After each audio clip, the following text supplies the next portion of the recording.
Okay, so now let's go to the book of Isaiah, the chapter 60, and let's start at verse 20. Okay, in this chapter, when you read Isaiah 60, what does it say at the top, at the subheading? A glorified Zion. And who is Zion? It's talking about the nation of Israel, starting with the elect. Okay, because Zion means a monument or memorial. Okay, in Zion, the nation of Israel is the people that Yahweh Shem Shai is gonna remember. Okay, his memorial with his covenant. Okay, that promise that was given unto our forefathers Abraham, Isaac, and Jacob, that we would be a blessed seed throughout the planet Earth and rule as kings and priests in the kingdom of heaven. It says Isaiah chapter 60, and I start at verse 20. It says, "Thy sun shall no more go down, neither shall thy moon withdraw itself, for the Lord shall be thine everlasting light, and the days of thy mourning shall be ended." Yeah, the days of our mourning are going to be ended in the kingdom. Because like the scriptures tell you, and I believe that's Revelation the 21st chapter, the former things are passed away, and that when Yahushua delivers the elect to the kingdom, He's going to wipe away all our tears, and deliver us from the curse. Okay, because when Yahushua comes back to deliver us, and Lord willing, I'm of that number, that's when the nation of Israel is going to starting with the elect, of course. That's when Israel is officially going to be delivered from all the curses. Okay, and be given those new bodies with the law, statutes, and commandments written in our inward parts, so that we would no longer sin and no longer have to go through punishments and curses from the Most High. Okay, and all of our mournings and these groanings that we go through in this flesh, okay, are going to be ended in the kingdom. But it says, verse 21, Isaiah 60 and 21, thy people, all right, Israel, also shall be all righteous. Okay, so all the seed of the nation of Israel in the kingdom are going to be made all righteous. Okay, with the law, statutes, and commandments written in our inward parts. And that's how we're going to fully fulfill our true role as the sons of God on the planet Earth for all eternity, or in the kingdom. It says, they shall inherit the land forever. And what is that land? The land of Israel, starting with Jerusalem. And the branch of my planting. All right, the branch of my planting, because as we read earlier in Jeremiah 2:21, it said the Most High planted us to be a noble seed. Well, that nobility won't fully be fulfilled until the kingdom, because right now our nation, 2/3 of our nation, are a degenerate vine. Okay, because of sin. Being in this flesh, which is subject to sin and subject to death, which sin brings forth death. All right, the wages of sin is death, pursuant to Romans 6:23. It says, "The branch of my planting, the work of my hands, that I may be glorified." Because through us being made perfect in the kingdom, with the law, statutes, commandments written in our inward parts, with the new bodies, that's how we're gonna fully, glorify Yahweh Shem Shai. Okay, because we're gonna be made perfect again. Verse 22, a little one, Salakia, a little one shall become 1,000. All right, meaning one single Israelite man is going to have so many children by so many different wives that it's going to seem like, he had, basically damn near 1,000 children. So many children. It says, and a small one, a strong nation. So one Israelite man is going to have so many children in the kingdom that it's going to seem like he brought forth an an entirely new nation just out of his loins alone. So meaning what? That the nation of Israel is going to be, extremely fruitful and multiplied in the planet Earth. Okay, we're going to be, extremely as the sand of the sea, because here it is right now.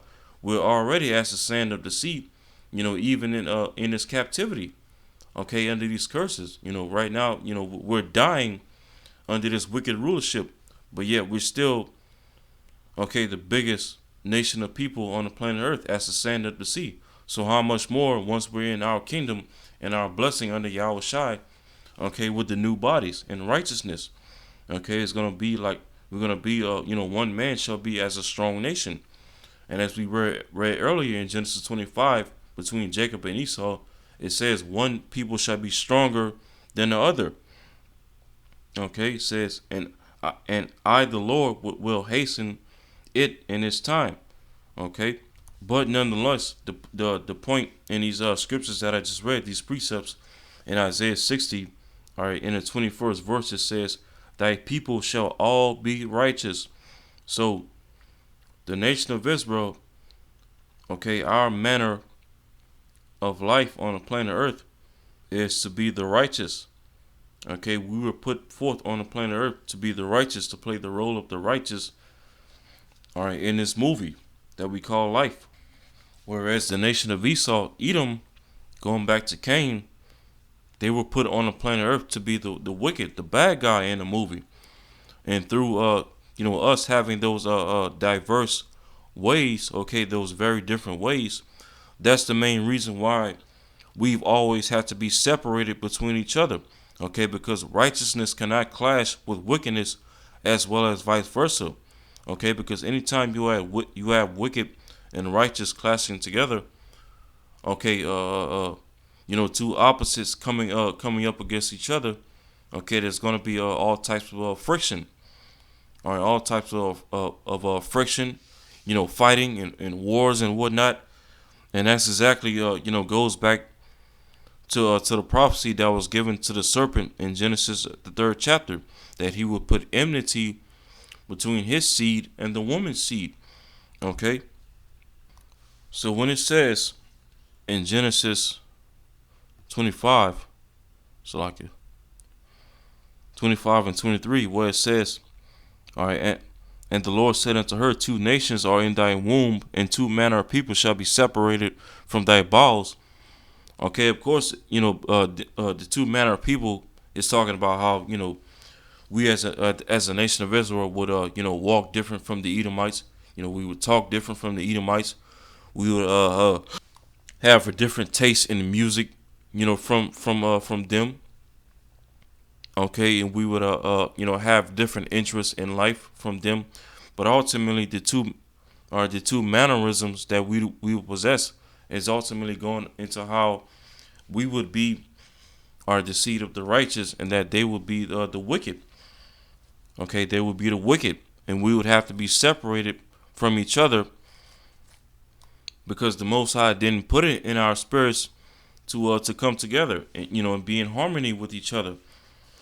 Okay, He created us to have enmity with against each other. All right, so let me get one more scripture. All right, then after that, I'm gonna end this lesson off.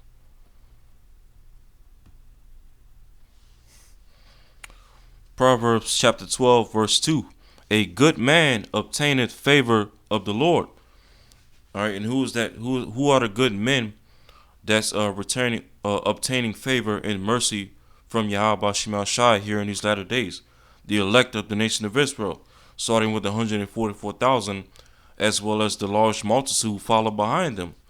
Okay, we're and Lord willing, I'm of that number, but we are the good men that's receiving favor by Yahweh Shema Shai in these latter days. It says, Proverbs 12 and 2 again, a good man obtaineth favor of the Lord, but a man of wicked devices will he condemn. And who is the man of wicked devices that we see in these latter days? Esau, Edom.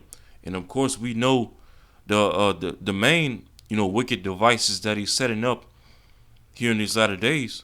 Okay, with his jab, using his big pharma industry to basically get the whole world to bow down to the image of his beast system.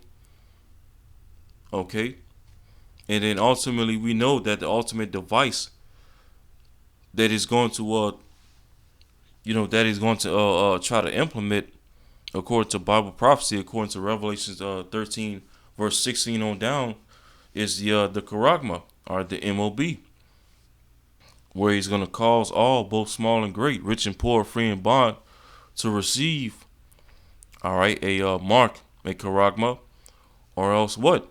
That those who won't receive that charagma should be killed. All right, ultimately meaning what? Separated from his society, or just straight up ultimately put to death. And we know that, according to Revelation, that there are going to be certain brothers that are going to be, put to death and be martyrs for not worshiping the image of his beast system, nor receiving his mark. Okay. But Proverbs 12 and 2 again, a good man obtaineth favor of the Lord, but a man of wicked devices will he condemn. Verse 3, a man shall not be established by wickedness, but the root of the righteous shall not be moved.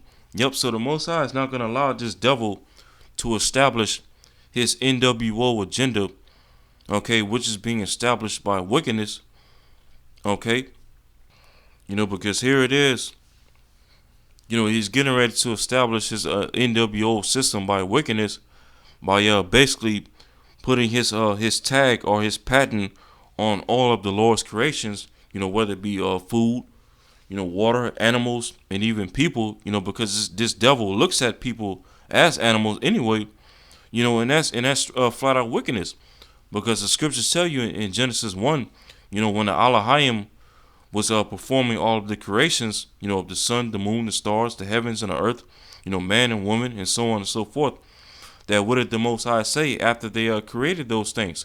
It is good, meaning what? It's in order. It's doing its it's created to do its proper job.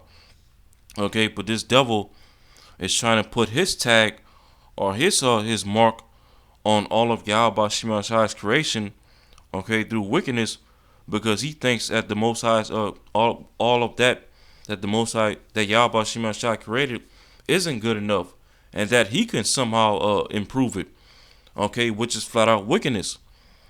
But it said, but the root of the righteous shall not be moved. Okay, and when is the root of the, well, first of all, what is the root of the righteous that's being sprung up here in these latter days? It starts off with the elect, starting with the 144,000.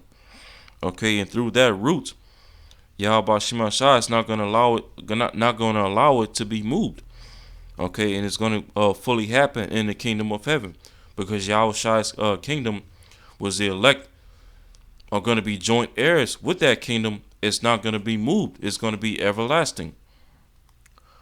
But nonetheless, that's pretty much all I had to say.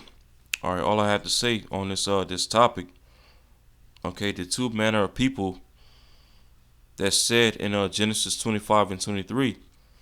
It's ultimately talking about how Jacob and Esau, the nation of Israel, and the nation of Esau, Edom, would have two different moral characters from one another.